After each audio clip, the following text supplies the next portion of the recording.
জি, আমি হচ্ছে সাংবাদিক আর কি। আমার নাম হচ্ছে জাহিদ। আমি প্রবাসীদের নিয়ে কাজ করি আর কি। আপনার এলাকার যে মানুষটি আপনার এই যে 10 লক্ষ টাকা আর কি ছিনতাই করে নিয়ে চলে গেল বিমানবন্দরের সামনে থেকে, তো এই বিষয়ে আপনার বক্তব্য কি? আপনি তো মনে হয় এই প্রবাসীকে ফোনও দিয়েছিলেন এবং তাকেও তো বলেওছেন আর কি যে আপনার এলাকার যে মানুষটি আর কি, তার নাম হচ্ছে সোহেল আর কি, তিনি আর কি এটা করেছেন আর কি, মানে ছিনতাই করে নিয়ে গেছেন আর কি। তো আপনার বক্তব্য কি একটু বলেন তো ভাই। আপনি বলছেন যে 5 লক্ষ টাকা না?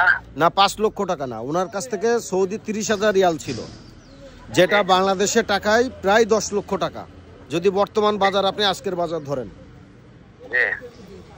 এখন আপনার এলাকার যে ব্যক্তি আর কি, তিনি কি বলছেন যে তিনি কত টাকা ছিনতাই করে নিয়ে গেছেন? উনি ছিনতাই করে নিয়ে গেছে, পুরো টাকা তো বলে নাই। হ্যাঁ, উনি কত হাজার রিয়ালের কথা বলছে? উনি বলছে যে 8-9 হাজার রিয়াল হইতে পারে। 8-9 হাজার রিয়াল। আচ্ছা, আপনি এখন একটা কথা বলেন, চোর কিংবা ছিনতাইকারী কখনো কি কোনোদিন স্বীকার করবে যে তিনি পুরো টাকা নিয়েছে? জি। এখন আপনারা কি চাচ্ছেন? মানে ওনারা কি মামলা করুক সেটা চাচ্ছেন, নাকি আপোষে মনে করেন যে বসে একটা সমাধান করবে সেটা চাচ্ছেন? আসুক সমস্যা কি, আইসা সমাধান হোক। মানে যে প্রবাসীর টাকা ছিনতাই করে নিয়ে গেছে সেই প্রবাসী কি আপনাদের এলাকাতে যাবে? আমার না, যে চিন্তা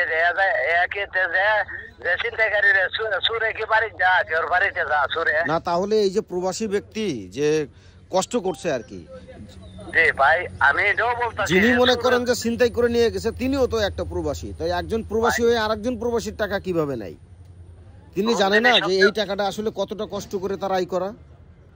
এই টাকাটা যদি মনে করেন যে সোহেলের টাকা হতো, যে ছিনতাই করছে আর কি সোহেল নাসিরনগরে, এই টাকাটা যদি তার হতো, আর এটা যদি মনে করেন যে এই যে সাত্তারালি ছিনতাই করতো, তাহলে সোহেলের কেমন লাগতো? না, কষ্ট হইতো, কিন্তু সাত্তারালি তো নিজে বাদী হয়েছে। হ্যাঁ, সে তো নিজে বাদী হয়ে তো সে তো থানায় জিডিও করছে। এখন আপনারা কি চাচ্ছেন সেটা একটু বলেন। আপনি তো যেহেতু ফোন দিয়েছিলেন, এদের বাড়িতে আসুক, কাইসা সমাধান হোক। মানে কার বাড়িতে আসবে? ইয়ার বাড়িতে আসুক। কার বাড়িতে? সোহেলের বাড়িতে। যে আমার টাকা সোহেলের বাড়িতে উনি কেন যাবে? দায় কি সোহেলের নাকি হচ্ছে সাত্তারের দায়? না, সাত্তারের যে টাকা নিছে এটা সাত্তারের ডকুমেন্ট আছে না? না, সাত্তারের টাকা নিছে সেটা তো সবকিছুই ঠিক আছে, কিন্তু সাত্তার সাহেব কেন এখন সোহেলের বাড়িতে যাবে? আপনি আমাকে বোঝান। আপনি একজন মানে প্রতিনিধি, জনপ্রতিনিধি। আপনি তো জনপ্রতিনিধি হয়ে আপনি তাকে ফোন দিলেন, আবার আপনিই বলছেন যে নাসিরনগরে যাইতে। নাসিরনগরে কি মার খাইতে যাবে? আমি ফোন দেই নাই, আমারে ফোন দিছে। মানে কে ফোন দিছে আপনাকে? আমারে ফোন দিছে, যে টাকা নাই সে ফোন দিছে। মানে কে আপনাকে? কি সোহেল ফোন দিছে না সাত্তার ফোন দিছে? সাত্তারে ফোন দিছে, সোহেলে ফোন দিব না। সাত্তার তো আপনাকে ফোন দেয় না। আপনাকে যদি ফোন দেয় তাহলে থানা থেকে আপনাকে ফোন দিতে পারে। সাত্তার কে সিলেটের সাত্তার না? হ্যাঁ, সিলেটের সাত্তার। সিলেট ভাই, আপনাকে যে নাম্বার থেকে ফোন দেওয়া হয়েছে আপনি একটু ফোন দিয়ে দেখেন সেটা আসলে কে আপনাকে ফোন। আমার যতটুকু মনে হয় থানা থেকে আপনাকে ফোন দেওয়া হয়েছে। সাত্তার সাহেব আপনার নাম্বার কই পাবে? সাত্তার সাহেব তো আর আইন প্রয়োগকারী কোনো সংস্থা না যে তিনি আপনার নাম্বারটা পাবে। না, আমারে ঢাকাতে নাম্বার দিতে, আমার সাথে কথা বলছে। ও, ঢাকা থেকে আপনার নাম্বার দিলে তাহলে তো আপনি ফোন দিয়েছেন, সাত্তার সাহেব আপনাকে ফোন দেয়নি। সাত্তার সাহেব আমারে ফোন দিছে না, নাম্বার দিছিল পুলিশ। নাম্বার তো সাত্তার সাহেব পাই নাই, সাত্তার সাহেব আমারে। আচ্ছা, এখন আপনারা কি চাচ্ছেন? একটু বলেন তো দেখি। আমরা চাইছি যে সুর দেখা দিলে হন নাই, সমর্থন করন নাই। আমি আপনার কথা বুঝি নাই। আমি ছিনতাইকারী সমর্থন না। আচ্ছা, আপনি তো ছিনতাইকারী সমর্থন না, আমরাও ছিনতাইকারী সমর্থন না। এখন মনে করেন যে আপনি একজন জনপ্রতিনিধি হিসেবে, এলাকার জনপ্রতিনিধি এবং একজন স্বনামধন্য প্রতিনিধি হিসেবে আপনি কি চাচ্ছেন? আমি চাইছি যে সমাধান হোক। তাহলে এখন সমাধানটা কিভাবে করবেন আপনারা? সমাধান কিভাবে চললে বললে আমি আপনি একজন জনপ্রতিনিধি এবং আমি একজন গণমাধ্যম কর্মী, সাংবাদিক হিসেবে আপনার কাছে একটা অনুরোধ, যদি মানে আপনি যদি একটু সদয় দৃষ্টি দেন তাহলে নিশ্চয়ই সোহেলকে নিয়ে আপনারা থানায়, যেহেতু অভিযোগ করা হয়েছে, আপনারা থানায় আসেন। আমরাও থানায় থাকি, আপনারাও থানায় আসেন। থানায় বসে আইন শৃঙ্খলার যারা আছে তাদের সামনেই বিষয়টা সমাধান হোক। তিনি কত টাকা নিয়েছেন এবং তিনি এই কাজটা আসলে কেন করলেন। আমরা কথাটা এখন ঠিক আছে, সবকিছু এখন ঠিক আছে কথাটা।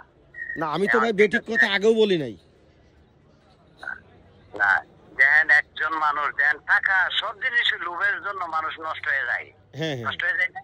হুম হুম। এটা আমিও বলছি যে, আর এই পক্ষটারও বলছি যে তুই মিথ্যা কথা বলা হচ্ছে হলে তুই একটা মিথ্যা কথা বলবে, আমি 100 সত্য কথারও আমি প্রমাণ দিতে পারতাম না। হুম হুম। আমি তোর একটা মিথ্যা কথার আমি 100 সত্য কথা দিয়ে আমি এটার গুণের মতন আমার এমন নাই। হ্যাঁ ওনার সাথে 4 জন লোক ছিল, উনি ছাড়া আরো 4 জন লোক ছিল। তো উনি তো প্ল্যানই করছে, উনি তো প্ল্যান করেই মনে করেন যে এই কাজটা করছে। তো এতে কিন্তু মেম্বার সাহেব আপনাদের গ্রামের নাসিরনগরের সম্মান কিন্তু নষ্ট হচ্ছে। সারা বাংলাদেশের মানুষ কিন্তু এটা শুনবে এবং দেখবে যে নাসিরনগরের মানুষ আসলে কেমন। জি জি জি জি। তো আপনার কাছে আমার একটা অনুরোধ, আপনি একটু কথা বলেন, কথা বলে এই প্রবাসী ভাইটার টাকা কিভাবে দেওয়া যায় সেটার একটা ব্যবস্থা করুন। আমি ভাই ওই যে নাম কি বলছেন? কার নাম ভাই? ওই যে টাকা নাই চিন্তাকারী করছে নাম কি? তানজিল ইসলাম। না ওনার নাম হচ্ছে সোহেল। না ওই এর টাকা সোহেল, তোর টাকা হ্যাঁ সোহেল টাকা নিছে এবং সাত্তার হচ্ছে যার টাকাটা নিয়ে গেছে তার নাম হচ্ছে সাত্তার, প্রবাসী সাত্তার আর কি, সিলেটের প্রবাসী সাত্তার, তার টাকাটা নিয়ে নেওয়া হয়েছে। সাত্তার আমি বলছি সাত্তার কথা বলতে আমরা কিন্তু সমাধান দিতে পারবো না। না শোনেন আমি আপনাকে একটা কথা বলি, সাত্তার সাহেবও যদি মিথ্যা কথা বলে তাহলে সাত্তার সাহেবেরও বিচার হবে। আপনি আমার কথা বোঝেন নাই? সাত্তার সাহেবও যদি মিথ্যা কথা বলে সাত্তার সাহেবেরও বিচার হবে। কারণ এখানে যে সাত্তার সাহেবের কাছে সাত্তার সাহেব বলতেছে যে $30,000 $30,000 সৌদি রিয়াল ছিল, সেটা যদি 10,000 সৌদি রিয়াল থেকে থাকে, আর যদি সাত্তার সাহেব মিথ্যা কথা বলে তাহলে সাত্তার সাহেবের বিচার হবে। আইন তো সবার জন্য সমান, আমি তো এক পক্ষ টানবো না ভাই। আচ্ছা আপনি একটু কথা বলেন, আপনি একটু কথা বলে দেখেন কিভাবে সমাধান করা যায়। জি জি আমি ফোন দিতে, হ্যাঁ আমি ছেলের অভিভাবকের নাম্বার দিছি, আমি অভিভাবকের নাম্বার দিছি।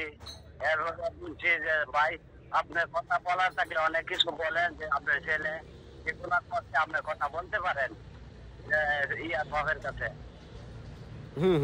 আপনি একটু কথা বলে দেখেন মেম্বার সাহেব। আচ্ছা মেম্বার সাহেব আসসালামু আলাইকুম। ওয়ালাইকুম সালাম।